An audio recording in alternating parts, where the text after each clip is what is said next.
దేశంలో వేలాది ప్రాంతాల్లో ఉన్నటువంటి గనులకి సంబంధించి ఏమేమి ఉన్నాయి సహజ వనరులు వెలికి తీసేందుకోసం అని చెప్పి ఒక మిషన్ ఏర్పాటు చేసాం. వేల చోట్లన చెక్ చేస్తున్నామని మొన్ననే నరేంద్ర మోడీ ఎర్రకోట వేదికగా చెప్పుకొచ్చారు. నేను అంతకుముందే చెప్పా, అనేక చోట్ల మన దగ్గర అండమాన్ నికోబార్ లక్షద్వీప్ దగ్గర పెట్రోలియం నిల్వలు బయటపడ్డాయి. అట్లాగే మరొకటి మధ్యప్రదేశ్ దగ్గర బంగారు నిల్వలు బయటపడ్డాయి అన్నది.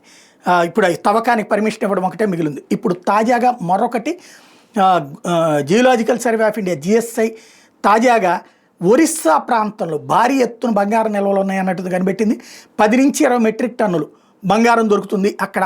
ఎక్కడ అంటే డియోగర్, కియోంజార్, సుందర్గర్, నబరంగ్పూర్ ఈ ప్రాంతాలలో తవ్వకాలలో ఇవి దొరికింది. బంగారపు నిల్వలు ఉన్నాయి భూమి అడుగున అన్నటువంటి తేలింది. 10 నుంచి 20 మెట్రిక్ టన్నులు దాకా ఉండొచ్చు అన్నటువంటి ఎస్టిమేట్ వేస్తున్నారు. ఇక జియోలాజికల్ సర్వే ఆఫ్ ఇండియా దీంట్లో అది నిజమని అంగీకరించింది. రాబోయేటటువంటి రోజుల్లో దాని తవ్వకానికి సంబంధించి కాంట్రాక్ట్ పిలిచి బంగారాన్ని వెలికి తీసే ప్రయత్నం చేస్తారు.